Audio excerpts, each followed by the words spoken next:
Let's start our first chapter, Historiography Development in the West. Historiography means it's study and writing of history. इसका development in the west में मतलब western countries में कैसे हुआ ये that we will study in this chapter. This chapter has divided in 4 points. 1.1 Tradition of Historiography, 1.2 Modern Historiography, 1.3 Development of the Scientific Perspective in Europe and Historiography, and last number 1.4 Notable Scholars. So this chapter begin with introduction. देखो historiography means study and writing of history.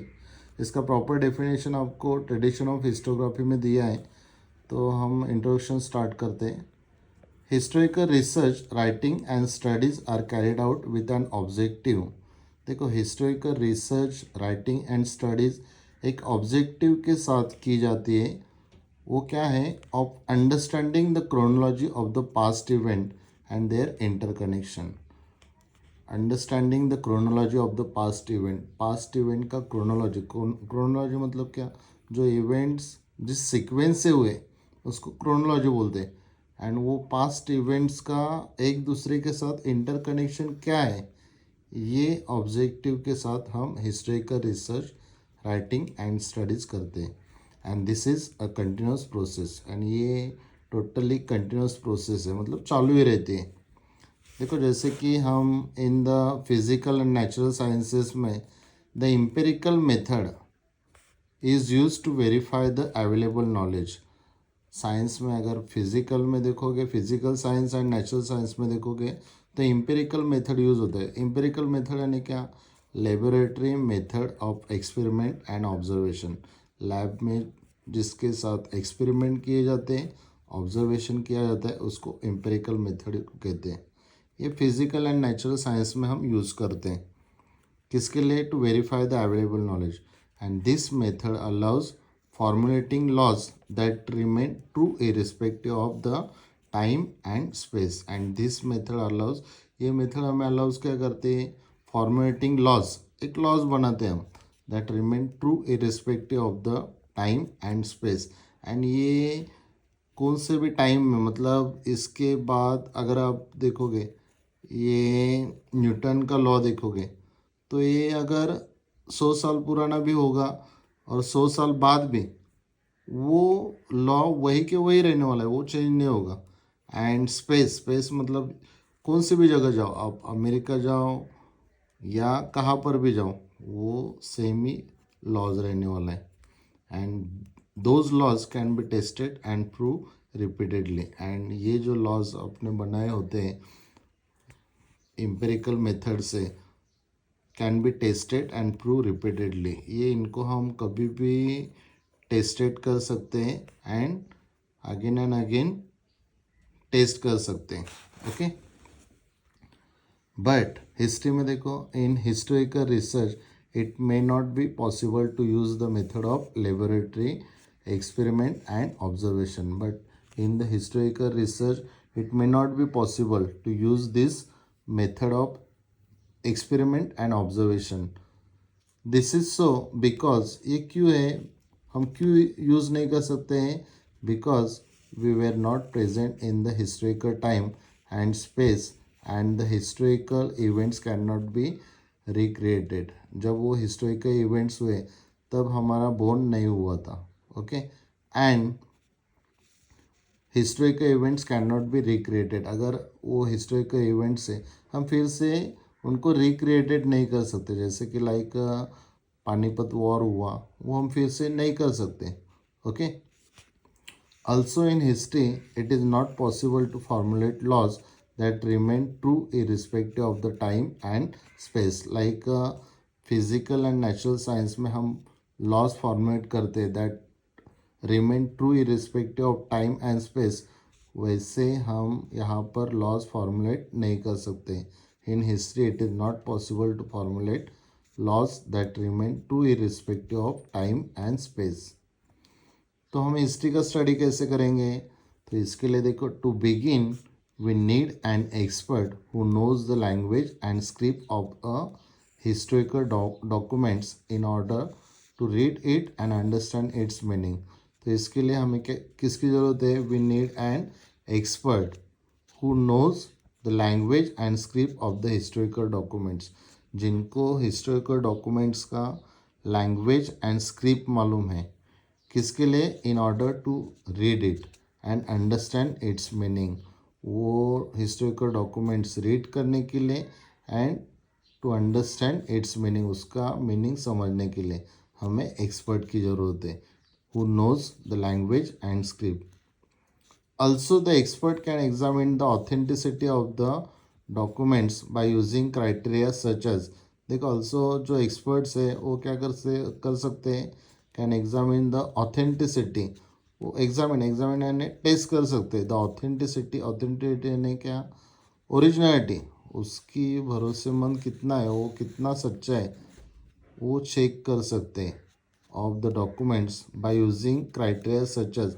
कौन से criteria से वो check कर सकते हैं authenticity? Such as lettering style, उस time के डॉक्यूमेंट का लेटरिंग स्टाइल क्या था.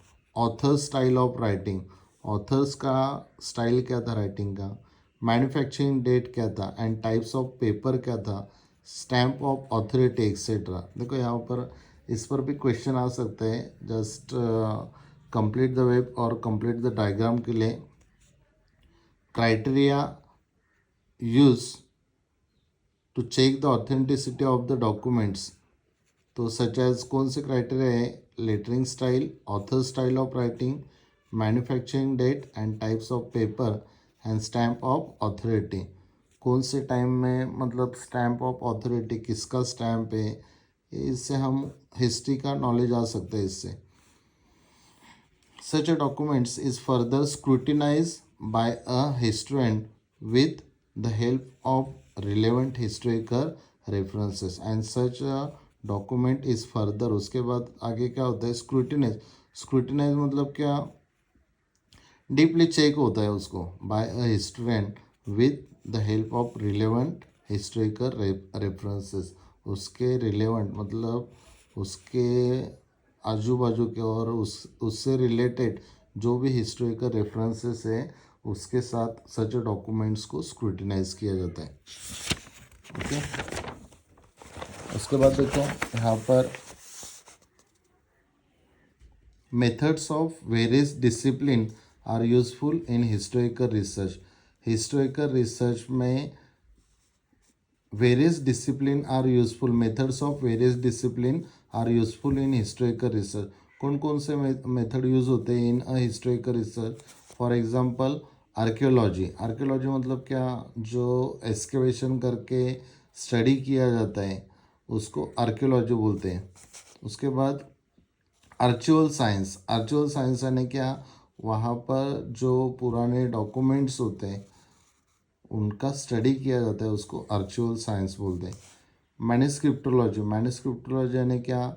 जो हैंड रिटन डॉक्यूमेंट्स होते हैं उनका स्टडी किया जाता है, उसको मैन्युस्क्रिप्टोलॉजी बोलते हैं. एपिग्राफी. एपिग्राफी यानी क्या? जो स्टडी ऑफ इंस्क्रिप्शन. इंस्क्रिप्शन मतलब क्या कि जो मेटल्स होते हैं, रॉक्स होते हैं, उस पर जो लिखा जाता है ना उसको इंस्क्रिप्शन बोलते हैं. उसका स्टडी किया जाता है, उसको एपिग्राफी बोलते हैं. उसके बाद analysis of lettering style. Lettering style का एनालिसिस. लिंग्विस्टिक. लिंग्विस्टिक यानी कि लैंग्वेजेस उनका स्टडी करना. नुमिस्मेटिक. नुमिस्मेटिक यानी क्या? Study of coins. जो भी कॉइन्स हमें मिलते हैं एक्सकेवेशन में उनका स्टडी किया जाता है, उसको न्यूमिस्मेटिक बोलते हैं. And genealogy. जीनियोलॉजी यानी क्या? जो किंग्स होते हैं उनका, उसके बाद कौन सा किंग, उसके बाद कौन सा किंग, ये जो सीक्वेंस है, चेन है, उसको हम जीनियोलॉजी बोलते हैं. Study of lineage etcetera. Okay, so remember this methods of various discipline are useful in historical research. पहला है आर्कियोलॉजी, दूसरा है आर्चुअल साइंस, मैन्युस्क्रिप्टोलॉजी, एपिग्राफी यानी study of inscription, analysis of lettering style, linguistic, numismatic, study of coins, genealogy, study of lineage, etc. Okay. Now 1.1.2 ना 1.1 point tradition of historiography. देखो अभी हमारा lesson start हो रहा है। पहला हमने जो स्टडी किया वो था इंट्रोडक्शन। तो 1.1 ट्रेडिशन ऑफ हिस्टोग्राफी मतलब हिस्टोग्राफी राइटिंग का ट्रेडिशन वेस्टर्न में कैसे शुरू हुआ, ये हम इस पॉइंट में देखने वाले। इसमें very important that is definition of the historiography has given here in this point, so this point is very important. See, we have learnt about the historical research method. हमने पहले स्टडी किया है, learnt about the historical research method. क्या है वो? Critically examining the historical sources. जो historical sources है उनको क्रिटिकली यानी क्या, उनको डीपली टेस्ट करके, एग्जामिन करके द हिस्टोरिकल सोर्सेस को, and writing the historical narrative. उसके बाद राइटिंग करना हिस्टोरिकल नैरेटिव, ये है हिस्टोग्राफी। तो उसका प्रॉपर डेफिनेशन क्या है देखो। The writing of critical historical narrative is known as historiography. ये प्रॉपर आपको लर्न करना है, definition of the historiography. The writing of critical historical narrative, 3 यहाँ पर देखो वर्ड ध्यान में रखो, critical historical narrative. The writing of critical historical narrative is known as historiography. And उसके बाद देखो, a scholar who write such a narrative is a historian. जो ये नैरेटिव लिखता है उसको हम बोलते हैं historian. A scholar who write such a narrative is a historian. ये हुआ definition of the historiography. The writing of critical historical narrative is known as historiography. A scholar who write such a narrative is a historian. ये properly आपको रट्टा ही मारना है, learn करना है, क्योंकि ये बहुत इंपॉर्टेंट है। देखो अगर आप हिस्टोरियन की बात करेंगे, the historian cannot include every past event in his narrative. जो नैरेटिव लिख रहा है उसमें ही cannot include every past event. हर एक जो भी हुआ है वो उसमें इंक्लूड नहीं कर सकता है। मतलब राजा कहाँ पर गया, कहाँ पर सोया, क्या खाया, ये इम्पोर्टेंट नहीं है। और ही cannot include every past event in his narrative. उसके नैरेटिव में वो इंक्लूड नहीं कर सकता है। तो क्या इंक्लूजन होता है? The inclusion and interpretation of historical event by the historian often depend on the conceptual framework adopted by him. तो उसमें क्या इंक्लूजन होगा एंड इंटरप्रिटेशन होगा of the historical event by the historian often. बहुत बार क्या होता है, किस पर डिपेंड रहता है? Depends on the conceptual framework adopted by him. वो जो हिस्टोरियन है उसने जो कॉन्सेप्चुअल फ्रेमवर्क अडोप्टेड किया है, ऐसे मतलब इसके अंदर ही वो राइट करने वाला है। ये कॉन्सेप्चुअल फ्रेमवर्क उसने जो अडोप्टेड किया है उस पर ज़्यादातर डिपेंड्स होता है, क्या उसमें इंक्लूजन होगा। His style of writing is determined by that conceptual framework. And उसकी जो his style of writing is determined by that conceptual framework. उसकी डिटरमाइंड यानी क्या, उससे निश्चित होता है कि उसकी राइटिंग में क्या होगा, conceptual framework, by that conceptual framework से। ओके तो देखो ये हम ट्रेडिशन देखेंगे वेस्टर्न में कैसे स्टार्ट हुआ था हिस्टोग्राफी का। The tradition of writing historical narrative that is historiography was not prevalent in the ancient societies of the world. मतलब ये historical writing of historical narrative that is historiography was not prevalent, मतलब वो उस time नहीं था इन the ancient society of the world. However फिर भी अगर आप देखोगे, that does not mean that they were not aware of the historical time और were not eager to know about it. इसका मतलब ऐसे नहीं होता है, that does not mean that they were not aware of the historical time, मतलब वो उस टाइम में अवेयर नहीं थे, ऐसा नहीं हो रहा है। और were not eager to know about it, वो हिस्ट्री के बारे में जानने के लिए आइगर नहीं थे, ऐसे नहीं हो रहा है।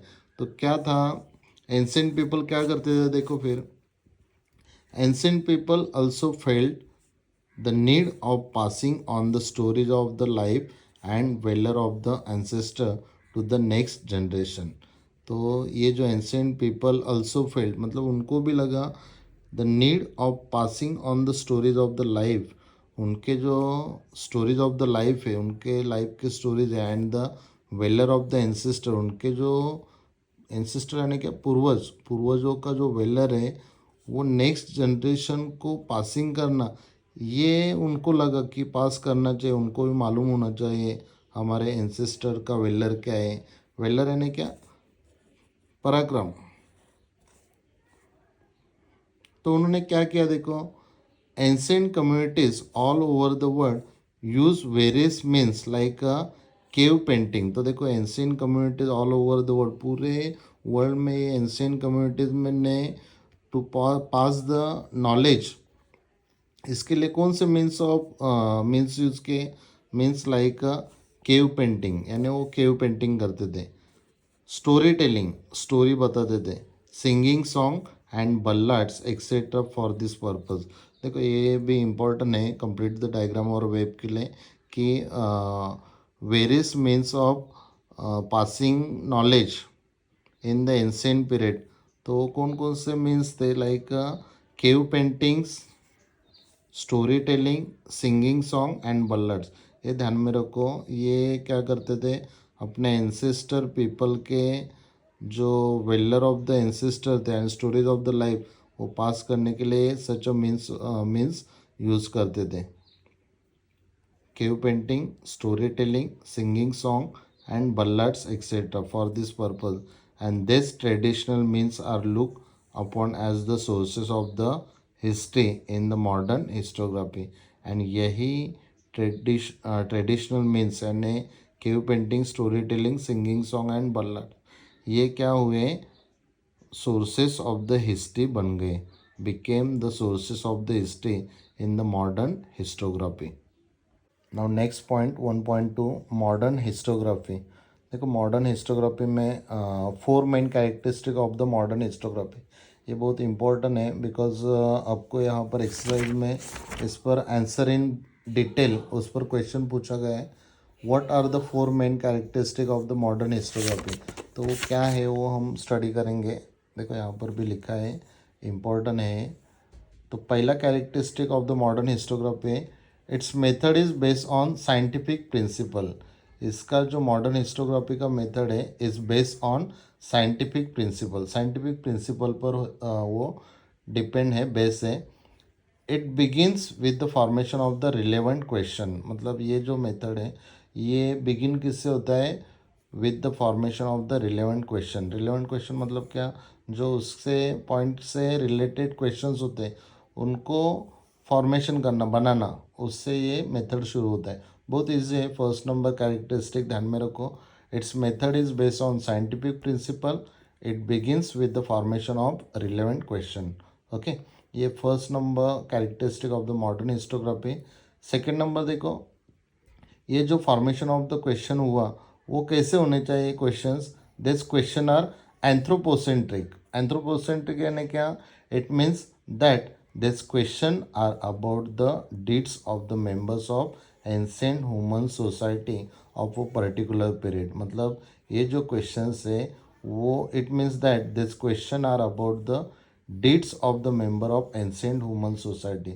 मतलब एंसेंट ह्यूमन सोसाइटीज़ के मेंबर्स हैं उनके डीड्स पर ये अबाउट उनके बारे में होने चाहिए ऑफ द पर्टिकुलर पीरियड उस टाइम के। Okay, and history does not suggest any inter relation between the divine and human deeds. मतलब हमें हिस्ट्री डज नॉट सजेस्ट नहीं करते interrelation between the divine and the human deeds. मतलब divine यानी God and human deeds मतलब जो भी काम हुए किया गया है लोगों ने, उसका डिवाइन के साथ कोई भी इंटर रिलेशन नहीं है, ऐसे हमें हिस्ट्री बताते हैं। तो देखो पहला है, its method is based on scientific principle, it begins with the formation of relevant question. And ये जो क्वेश्चन है वो कैसे होने चाहिए, this question are anthropocentric, it means ये जो क्वेश्चन है this are about the deeds of the members of ancient human societies of the particular period. उनके डीड्स पर यानी कार्य पर वो कार्य के बारे में होने चाहिए of a particular period. And हमें बता रही है मॉडर्न हिस्टोग्राफी का कैरेक्टरिस्टिक दैट कि history does not suggest any interrelation between the divine and human deeds, मतलब हिस्ट्री डज नॉट सजेस्ट, हमें सजेस्ट नहीं करते interrelation between the divine and human deeds. ये हो गई दो, ध्यान में रखो प्रॉपरली, बहुत ईजी है। Its method is based on scientific principle, it begins with the formation of relevant question, this question are anthropocentric, it means that this question are about the deeds of the member of ancient human society of a particular period. History does not suggest any interrelation between the divine and the human deeds. Okay, now third number, see here, answer to these questions are supported by the reliable evidence. Answer to these questions are supported by a reliable evidence, मतलब ये जो questions के आप answer करोगे वो ऐसे कुछ भी नहीं आंसर कर सकते, वो उसको सपोर्टेड कैसे होने चाहिए, बाय अ रिलायबल एविडेंस, मतलब उसको रिलायबल यानी क्या, भरोसेमंद एविडेंस, उसके लिए प्रूफ होना चाहिए, वही आप आंसर दे सकते हो। Answer to this question are supported by reliable evidence, ये third number. And fourth number, history present a graph of mankind journey with the help of the past human deed. तो history हमें क्या present करते हैं, a graph of mankind journey with the help of a past human deed, मतलब present graph of mankind journey. Graph of mankind journey मतलब क्या, जो देखो एंसेंट में लोग थे वो पहले जंगल में यहाँ वहाँ भटक रहे थे, उसके बाद वो फार्मिंग करने लगे, उसके बाद उनको व्हील का मशीन का ये वो सब, मतलब ये हमें ग्राफ प्रेजेंट कर रही है, हिस्ट्री बता रही। History present a graph of mankind journey with the help of past human deeds. Okay, ये हुए हमारे 4 कैरेक्टरिस्टिक, 1 2 3 4। ओके, ये when you answer to this question, मतलब write the 4 characteristic of the modern historiography, that time आपको ये definition भी write करना है उसका, beginning of the answer. Okay, the writing of the critical historical narrative is known as historiography. And उसके बाद आपको राइट करना है, there are 4 main characteristic of the modern historiographies are as follows, 1 number, 2 number, 3 number, 4 number. उसके बाद 10, these are the 4 main characteristic of the modern historiography. ये हुआ आपका परफेक्ट आंसर। ओके, क्योंकि 4 मार्क्स के लिए होता है, इसके लिए आपको 4 आउट ऑफ 4 मार्क्स मिलने के लिए आपको प्रॉपर आंसर राइट करना है। उसके बाद देखो 1.2 में last point, it is said that the modern historiography with the above characteristic has its roots in the ancient Greek historical writing. अगर ऐसे बताया जाता है कि मॉडर्न हिस्टोग्राफी के जो रूट्स है, has its roots in the ancient Greek historical writing, Greek historical writing के में उसके रूट्स बताए गए हैं। तो कैसे मालूम हुआ, बिकॉज देखो history is originally a Greek term, अगर आप देखोगे हिस्ट्री है ये ओरिजिनली ग्रीक टर्म है। Herodotus the Greek historian of the 5th century BC use it first for his book in title the histories. देखो ये ध्यान में रखो, हिस्ट्री जो ओरिजिनली ग्रीक टर्म है, एंड जो हेरोडोटस हिस्टोरियन था, ग्रीक हिस्टोरियन, उसने of the 5th century BC उसने first time use this term in his book in title the histories. ये भी ध्यान में रखो, हेरोडोटस, उसका बुक का नेम द हिस्ट्रीज। ये आइडेंटिफाई द रॉन्ग पेयर के लिए आपको हेल्पफुल होगा। Okay, Herodotus 5th century BC wrote the book in title the histories. Now see here 1.3 point, development of the scientific perspective in Europe and historiography। देखो just 1.3 point इतना important नहीं है, Y, because exercise में इस पर कुछ question नहीं, but फिर भी यहाँ पर जो कंटेंट दिया है इस पर ऑब्जेक्टिव में भी आपको 1-2 आ सकते हैं। Okay, so that for the exact objective question हमें प्रिपेयर करना है। तो development of the scientific perspective in Europe, Europe में साइंटिफिक पर्सपेक्टिव डेवलपमेंट कैसे हुआ, एंड हिस्टोग्राफी, ये हम इस पॉइंट में देखने वाले हैं। तो देखो टिल द 18th सेंचुरी से 18th सेंचुरी तक यूरोप में क्या होता था, Europe had achieve a remarkable progress in the field of philosophy and science. Europe ने टिल द 18th सेंचुरी में हैड अचीव अ रिमार्केबल, मतलब ऐसे बताया जा सकता है ऐसी प्रोग्रेस हासिल की in the field of philosophy and science. Scholars by then had come to believe in the possibility of studying the social and historical truth by applying scientific methods। तो उसके बाद देखो जो स्कॉलर्स थे यूरोप के by then had come to believe, विश्वास रखने लगे, बिलीव करने लगे in the possibility of studying the social and historical truth by applying scientific methods. हम साइंटिफिक मेथड्स अप्लाई करके हम जो सोशल एंड हिस्टोरिकल ट्रूथ है वो हम स्टडी कर सकते हैं, ऐसे ये बिलीव करने लगे यूरोप के scholars. Okay, now the philosophical discussion focus more and more on the objectivity in history and historiography. उसके बाद फिलोसॉफिकल डिस्कशन ज़्यादा से ज़्यादा फोकस किस पर करने लगे, on the objectivity in history and historiography. Prior to the 18th century, all European universities were interested only in the philosophical discourse revolving around divine phenomena। Prior to the 18th century, मतलब 18th century के starting में, beginning में, all European universities were interested, Europe में जितनी भी universities थी where interested, किस में इंटरेस्ट थे, only in the philosophical discourse revolving. Revolving मतलब क्या, उसके around the, revolving related around the divine phenomena, मतलब ये डिवाइन जो भी फिलोसॉफिकल डिस्कोर्स होने लगा वो डिवाइन गॉड के अराउंड है, मतलब जो भी हुआ ये because of the god divine, यही डिस्कशन यूरोप में prior to the 18th century में हुआ। However gradually this scenario began to change. इसके बाद ये जो सिनेरियो था, मतलब revolving around the divine phenomena, ये बिगेन टू चेंज होता गया। एंड फाइनली देखो क्या हुआ, इन द 1737 से the Gottingen university was founded in Germany. ये मार्क करो because fill in the blanks and identify the wrong pair के लिए आ सकता है। इन द 1737 सी में गॉटिंजन यूनिवर्सिटी, नेम क्या था यूनिवर्सिटी का, Gottingen university was founded in Germany, Germany में इस्टेब्लिश की गई। And this university for the first time had an independent department of history.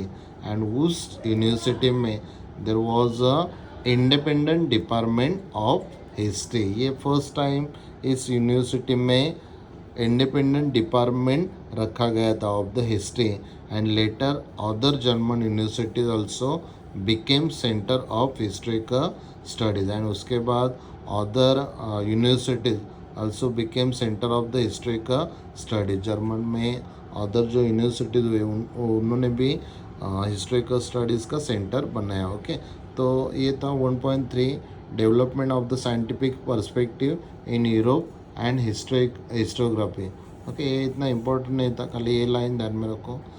In the 1737 से the Gottingen university was founded in Germany. Okay, and उसका खासियत क्या था, this university for the first time had an independent department of history.